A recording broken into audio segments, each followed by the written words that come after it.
Namni viidiyoo kana laalaa jirtan hundi keessan bilbila harka keessan irraa qabdu eegaa bilbila amma harka keessan irra jiru kana fayyadamuudhaan waan ajaa'ibaa akkaataa itti hojjechuu dandeessaniin isin barsiisa. Bilisaan isiniif hin kenna jechuudha. Liinkii isiniif ka'ee tuqaa dhaqaatii daawunlood godhadhaa.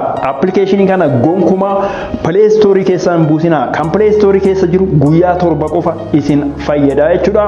Eegaa kabajamoo hordoftoota viidiyoo kanaa hundi keessan ani Shimeedha. Shimeemaan noota ajaa'ibsiisaan isin barsiisaa viidiyoo kan obsaan hanga xumuraatti laala sanatti aansuudhaan viidiyoon keenya yoo isin gammachiise yoo isinitti tole sooshaal miidiyaa keessan irratti sheer nuuf godhaa.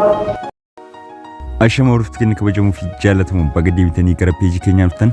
Egaa peejii keenya irratti yeroodhaa yerootti wantoota isiniif bu'aa qaban jennee yaadnu ni maxxansina appilikeeshinoota garaagaraa oduulee wantoota fayyaa keessanii wal qabatan wantoota hedduudha jechuudha. Guyyaarraa guyyaatti kan maxxansinu gara weebsaayitii keenya. Isinis egaa peejii keenya follow like gochuudhaan nu hordofaa. Egaa guyyaa har'aa immoo appilikeeshinii baay'ee bareedaa tokko isinii qabee dhufee jira. Baay'ee isin fayyada jechuudha. So yeroodhaa yerootti yeroo baay'ee jechuudha irra deddeebinee appilikeeshinii kana barreeffamaan maxxansinee jira jechuudha. Yeroo baay'ee jechuudha. Namoonni hedduun keessaa nu gaafataa jiranii haala itti fayyadamisaa isaa humnaa akkamitti fayyadamna wantoota jedhu jechuudha. Namoonni hedduun nu gaafatanii jiran. Egaa wanta kanaan jechuudha kan gara keessan qabadhee dhufe. Appilikeeshiniin kun dursa Play Store keessaa kan bu'u bultii muraasa caalaa isin fayyadu. Appilikeeshiniin hundinuu jechuudha dhiyeenya kana akkana ta'ee jira.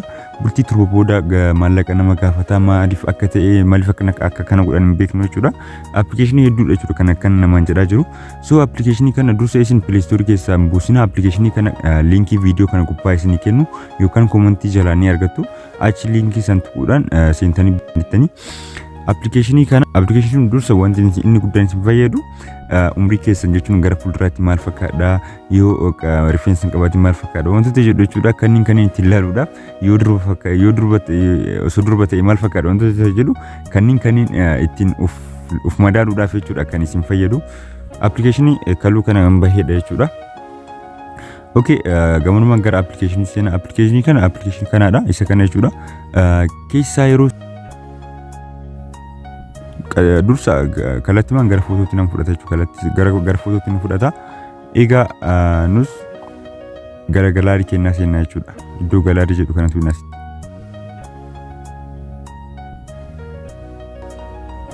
Galaarii ergatuu inni booda faayilii kennaa si filannaa. Akkuma haaluma garaagarummaa silkirraa bilbilarraa bilbilatti jechuudha garaagarummaa ni qaba yaada wanti kun haaluma kanaan filattanii. Okay, dursa footoo kana ilaalaa jechuudha. Okay, egaa haala kanaan filanni booda jechuudha amma gara kallattiimaan gara appilikeeshinii keessa sifnee jira jechuudha. Piicharii kana haala kamiin itti fayyadamna immoo amma isin agarsiisa. Kinoo editaa iddoo kana jedhu aansee iddoo fan jedhu kana iddoo kana tuqannaa jechuudha. Kinoo haala kanaan footoolee asirra jiru kan filannee tuttuinaa jechuudha.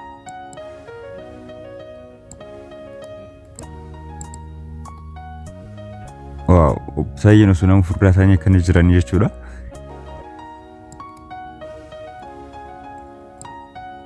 Kun dargaggeessi jira. Piichariin garagaraa haala isinii ka'ee jira jechuudha. Kanneen keessaa filattanii jechuudha.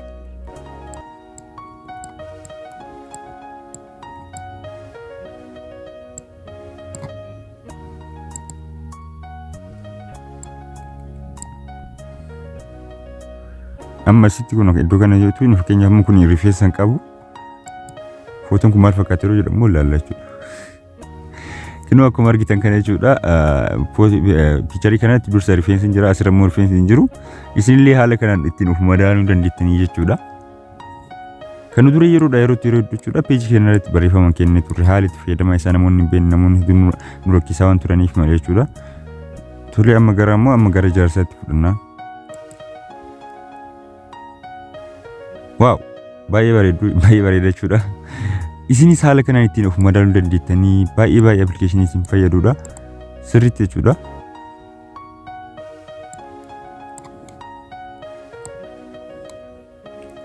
Immoo kanarra jirree gara seequu kanatti deebisna jechuudha. Kinoo haaluma kanaan akkuma argitan piicharii bifuma tokko gara bifa garagaraatti jijjiiree nu ka'ee jira jechuudha. Ammas irratti piichariin kun hin seeqanne asitti ammoo seeqatee ilkaan isaa agarsiisee jira jechuudha. Ofumaa isaatis hin dalagu waan hundaayyuu ammoo gara dubartiitti haa jijjiirume.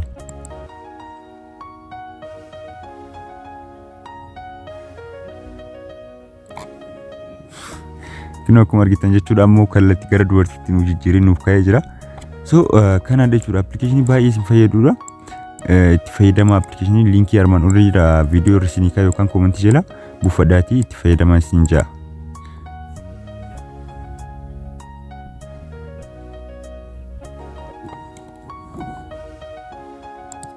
Erga bifa kanaan jechuudha fiiltarii tokko erga filannee booda jechuudha seef yeroo goonu iddoo kana tuqxan kunoo iddoo kana tuqxanii seef godhatu jechuudha. Kallattii masuutanii seef isiniif godha. Ammas irra deebiidhaan akka fakkeenyaatti footoo tokko isiniif dabalee isin agarsiisuu akka sirriitti isinii galu jechuudha. Ammoo tolee footoo kamaa filannu piicharii kanaa filannu tolee piicharii shimee kanarratti jechuudha. Ammas iddoo kanatti iddoo fan jedhu kanatti jechuudha. Akkuma dursa gara piicharii filanniitti hin dhufne iddoo fan jedhu kanatti jechuudha. Kunoo haala kanaan ittiin of madaaluu dandeenya jechuudha.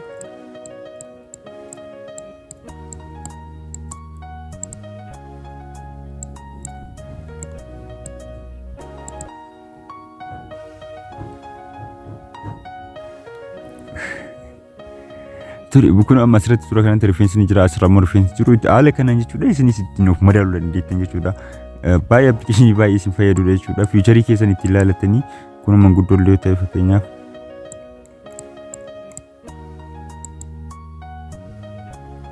So haala kanaan ittiin of madaaluu dandeettan jechuudha. Appilikeeshinii baay'ee bareedaadha.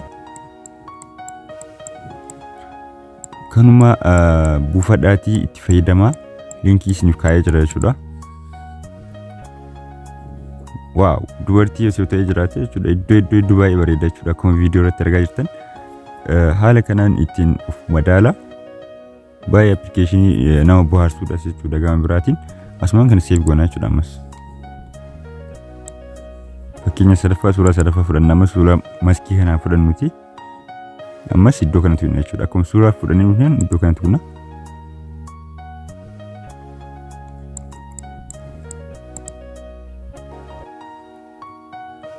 Biigar kan jedhu kanatti jechuudha. Kanatu kan furdisaa jechuudha.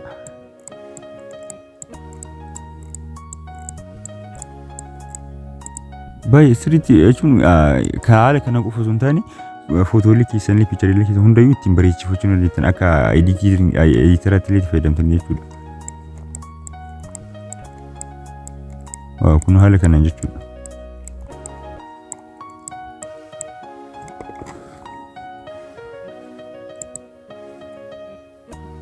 Dhiirarri kennee ilaalaa jirra.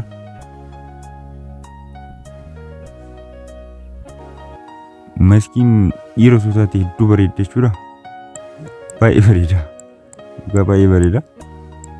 Haala kanaan jechuudha. Amma fakkeenyaaf manguddummaa irratti adeemsinuti. Baay'ee garaagarummaan qabdu garuu. Fakkeenya irra deddeebi'ee isinitti agarsiisee baay'ee isiniif galee jira jedhee yaada. Yeroo sadii irra deddeebi'ee isin mul'isee jira. So kanuma appilikeeshinii keenya kanarraa kanuma jechuudha. Appilikeeshinii kana liinkii isaa viidiyoo gubbaarraa fi koomentii jalaa ni argattu.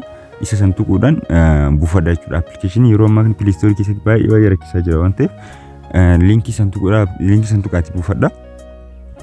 Egaa viidiyoon keenya kanarraa kanuma fakkaata. Yeroo biraa viidiyoo biraatiin hanga walitti deebinutti nageenyi keessan qaccee addunyaa geettan hundatti isiniif haa baay'atu.